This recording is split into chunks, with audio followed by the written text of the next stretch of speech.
Hey guys, it's Ryan of Mom on Mission, and today I'm going to share with you what we read last month, which is May 2019. I'm a little late on this, but better late than never. So, for the summer, I have a feeling my book list is going to appear huge because I have so much more time to listen to audiobooks. I don't necessarily have more time to read, but I do like to listen to audiobooks while the kids are outside playing and I'm doing chores or um, just hanging out and doing the mom thing. So it seems like I've read a lot, but know that at least half of these are audiobooks, so it's not quite the same. But I will share with you what I read and enjoyed. And a lot of these of mine are, because they are audiobooks, I'm not going to have an actual physical book to show you, but I will try to insert a picture of what the cover looks like. For nonfiction, I read the book Respectable Sins by, I believe it was Jerry Bridges. I'll have to correct myself if that's wrong. Um, but that book was super, super good. It talks about all the sins that we kind of tend to overlook as Christians. And, we get the big ones down pat and we harp and harp and harp on those. But then there's things that we just kind of brush under the rug and act like they're not there. But those things are really important and things that we need to address. And that sounds like, at first, the book is super hard to read because it's kind of harsh and in your face. But they definitely don't leave you without hope. They share the gospel hope that we have to overcome even those little sins. So I really, really recommend that book. It was super good. And then the only other nonfiction I read in May was Mere Christianity by C.S. Lewis. I know this is kind of a classic, and I just never read it before. Again, really good. If you don't know anything about C.S. Lewis, he was a former atheist, and this was originally a radio broadcast that he did, and then he himself turned it into a book. No one else. It wasn't later on someone else did it. He actually turned it into a book, and it's very good. It just talks about kind of the idea of Christianity and like coming at it from like kind of a logistical side.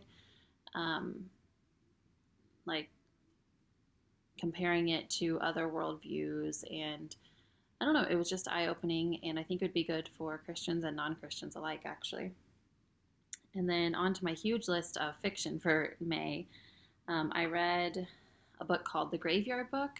It was a Newbery winner, and I'm trying to kind of um, hit some of those Newbery winners that either I was an adult when they came out, or maybe I just never had the chance to read. And it was kind of a weird book.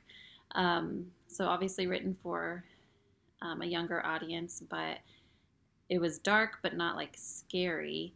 Um, it was just kind of weird, but I won't say I didn't like it. It just was very different. So, if you're looking for something that's an easy read, but kind of a slightly off genre, then there you go. Don't know that I let my kids read it for a while, but maybe eventually. I don't know. And then I read Jane Eyre, again, a classic that I had never read before and loved it.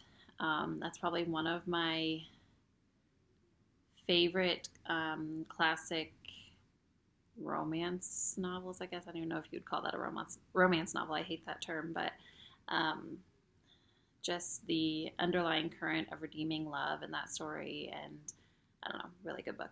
And I forgot to mention that the Graveyard Book is written by Neil Gaiman, and Jane Eyre, of course, is Charlotte Bronte, in case you didn't know that. And then I finally finished Hamilton and Peggy. Really, really liked that book. Again, a fairly easy read, but a good historical fiction based on a true story um, book, and yeah, overall pretty interesting read. And then I listened to The Tragedy of Pudd'nhead Wilson by Mark Twain. I've always been kind of a Mark Twain fan. I haven't read a ton of his stuff, but everything I read I've really liked. It's just kind of fun, but very classic feeling, and it's fun without just being like a total joke. Like there's a good storyline going on throughout, so it carries you through.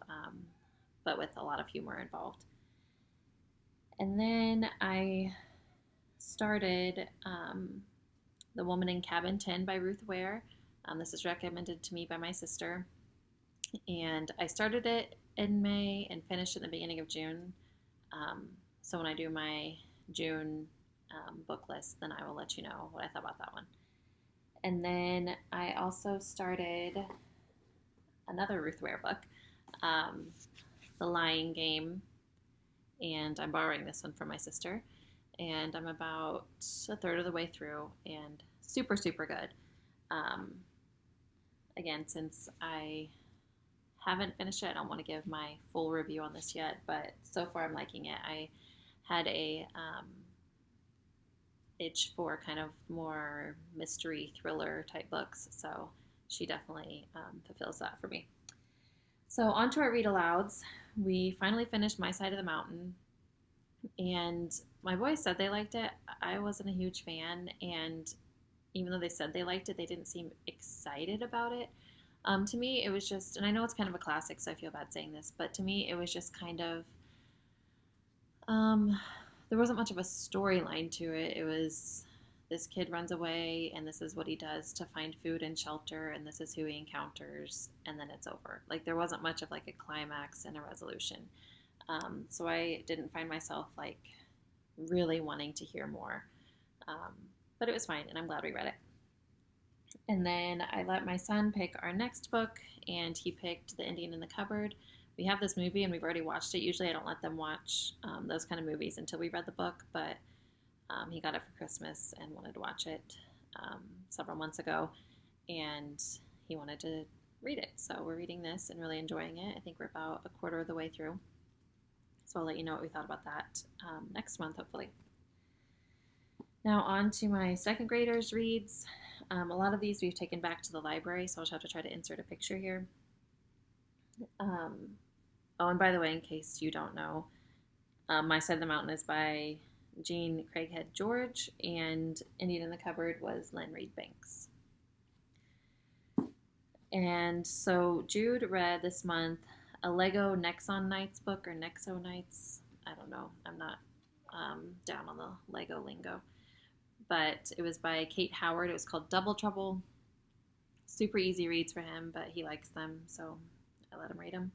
And then he wanted to read, which I was pretty proud. This is a pretty big book for him. He wanted to read Runaway Ralph by Beverly Cleary. It is a sequel to Mouse and the Motorcycle. I had to think about that one. And we read Mouse and the Motorcycle together as a read aloud earlier this year. And so he wanted to read this one, and he has the next one too. I got him for Christmas, so he's excited to read that one.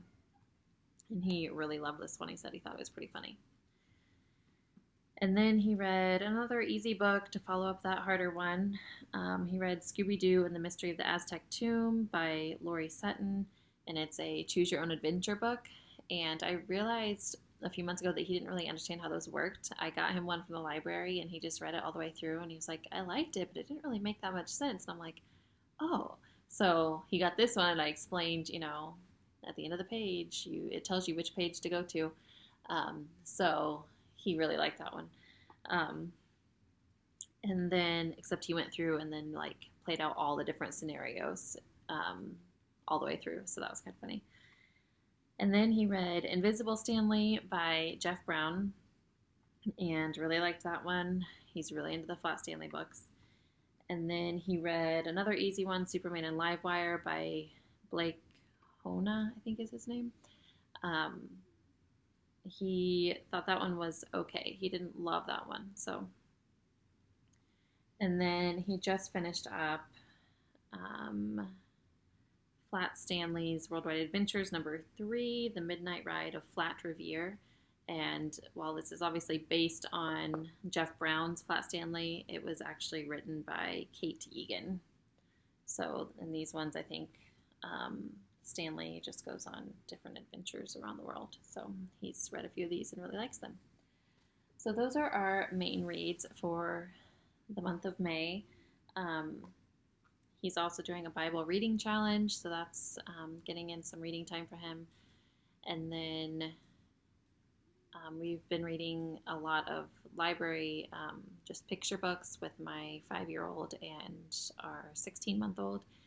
And they've been really into reading nonfiction books, like us just sitting down and reading those aloud together. We learned all about wildfires yesterday, and my oldest son got a book about robots, and I did not read that because there was a lot in there, but we have skimmed through it and read bits and pieces of it. Um, but yeah, so far we've done a lot of reading this summer, and I hope to do a lot more.